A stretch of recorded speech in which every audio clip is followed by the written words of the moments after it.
Thanks everybody again for coming out today and just wrapping up Miami. Certainly it was a good win. It's always good to start out 1-0 in the conference, and just thought it was a good team win. That all units contributed. We had a lot of players contribute, and really had some guys step up and make plays at critical times. And we always talk about close games come down to 2 or 3 critical plays, and it may not always be in the fourth quarter. And I thought that was a key to the game. And just like after Wyoming, we couldn't wallow in sorrow. You don't have a lot of time to enjoy the wins. And I think I enjoyed this win until I got home and watched LSU against West Virginia, and saw an excellent West Virginia team, very explosive. They're the 3rd best passing team in the country right now. They're scoring 37 points a game, and they've played some good football teams. LSU might have the best defense in the country this year. I haven't seen everybody, but I know they're an excellent defense, and to throw the ball for 400-some yards against those guys is very impressive. Quarterback is an excellent player. Really impressed with his arm strength. They have 2 excellent receivers, and Bailey and Austin, and these are guys that can really get the ball in space and do special things. It is a very, very difficult scheme to defend. They stretch you sideline to sideline with their pass game. Their run game has some really difficult concepts with their use of motion. You have to defend no back sets, 1 back concepts, 2 back concepts, and even 3 back concepts. And to prepare for that in a week is very, very difficult. It's an excellent offensive scheme. It's very well thought out. And to me, it's very impressive that they're executing at such a high level with a new scheme. They've really done a nice job of installing it, and they've got good players. And then on defense, they've got good players too. Bruce Irvin might be the best defensive end we see all year. And certainly the 3-3 stack scheme, again, it's a challenge to prepare for it in a week. It's a unique defensive alignment. We don't see it a lot.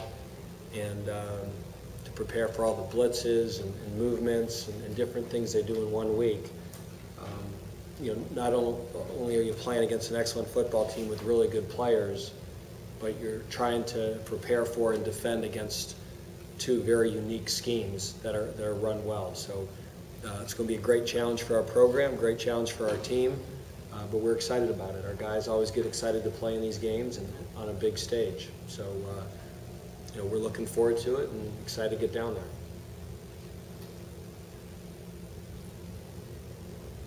All right, thanks.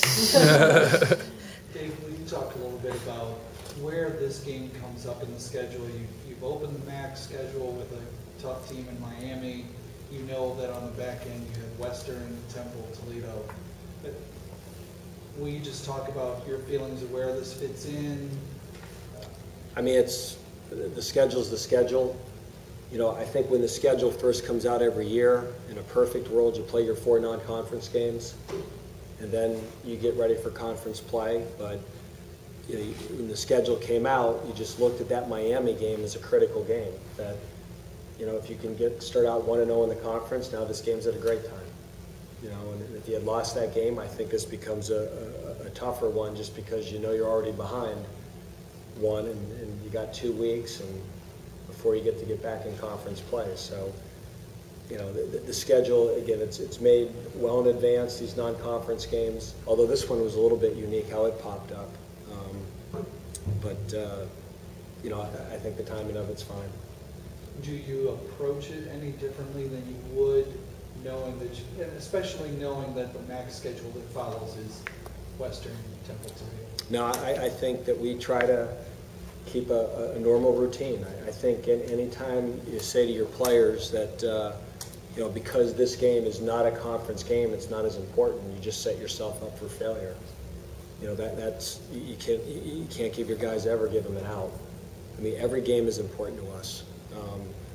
And I've talked about this before, but there's really there's different goals in your program, and the number 1 goal is to win the MAC East to get to Detroit.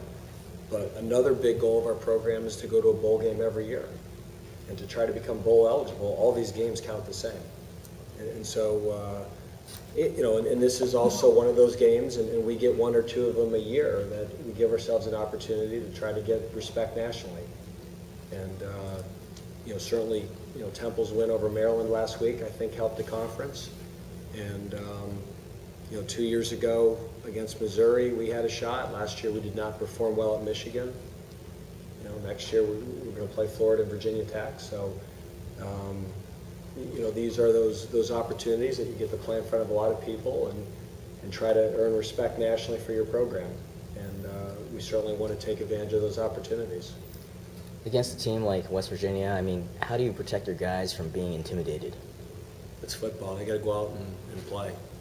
I mean, football is a game of matchups. You got to win your matchup, and that goes for every game.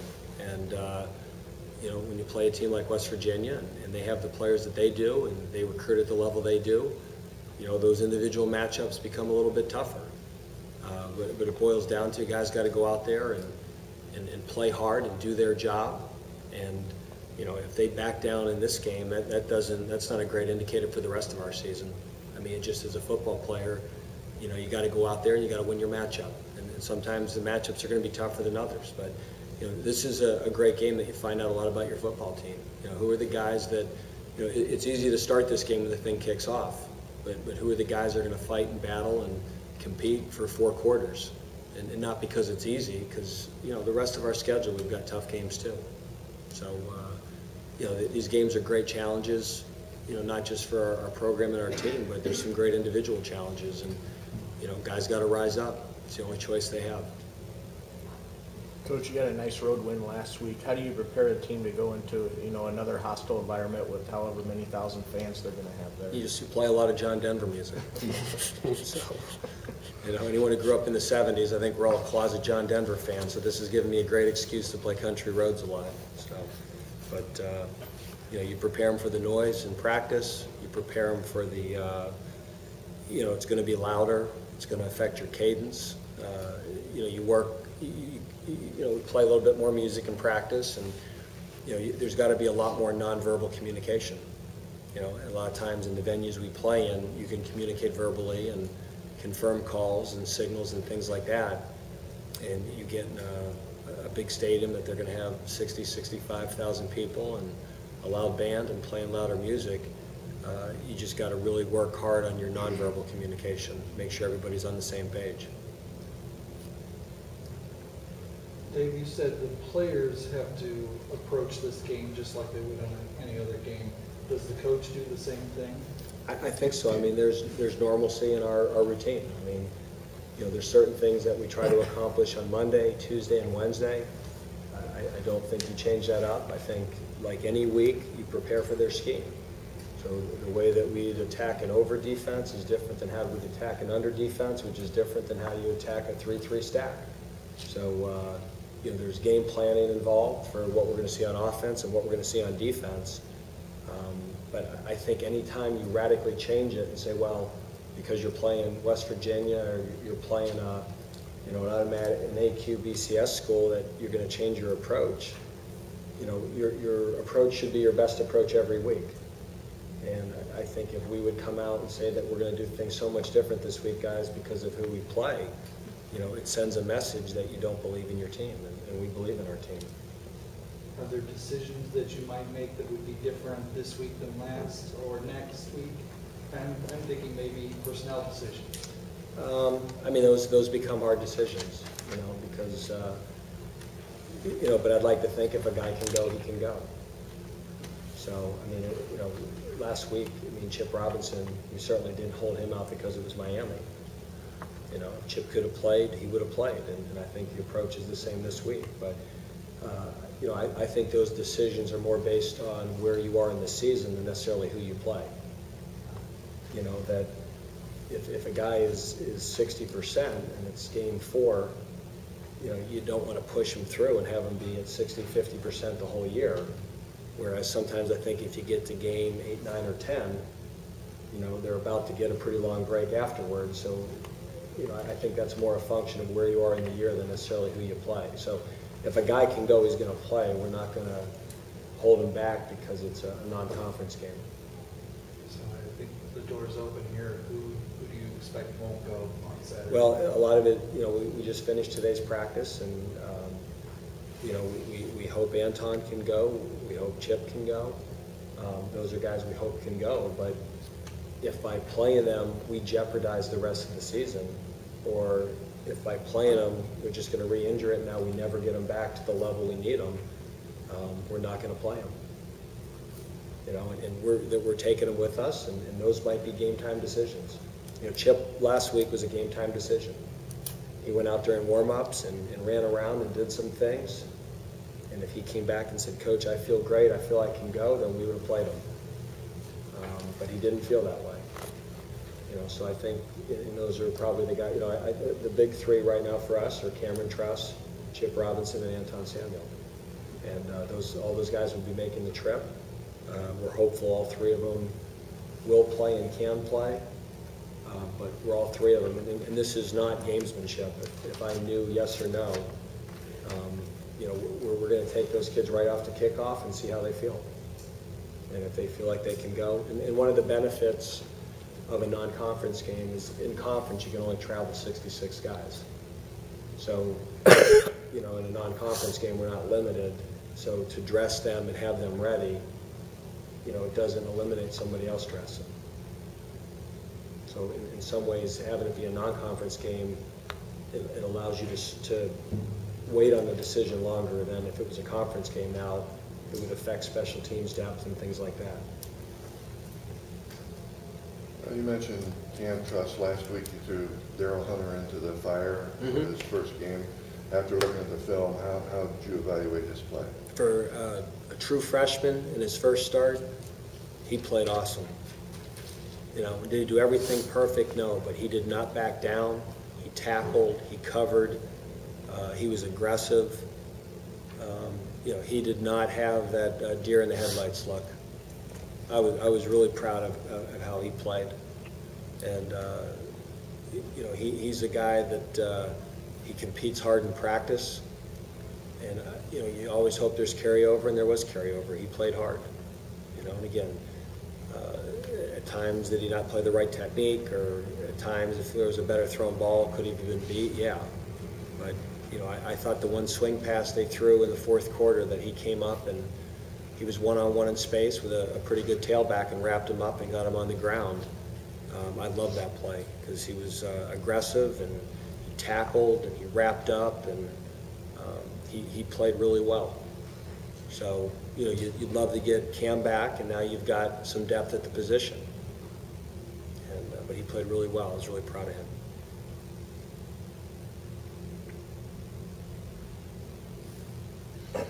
Coach, you mentioned the LSU game. Is there any thoughts on facing West Virginia coming off, a high-intensity game like that, where they obviously had a lot of right on that as far as, national ranking and whatnot? You know what? They're a well-coached team. They've been in big games before, and their head coach knows what he's doing, and I'm sure he'll have them ready to go, and I'm sure their whole staff will. So, I'm not in the West Virginia locker room. I'm not going to play psychologist with what they're thinking. I know this. We play a really, really good football team on Saturday. That if our guys aren't ready to go and our guys aren't prepared, we give ourselves no shot. So we're going to have to prepare extremely hard, and we're going to have to execute in every phase of the game at a very high level for 4 quarters. And that's really been our focus is, we need to execute at a high level for 4 quarters to play this football game and put ourselves in a position to win. I think whenever you count on what their psyche is, you're hurting. We can control us.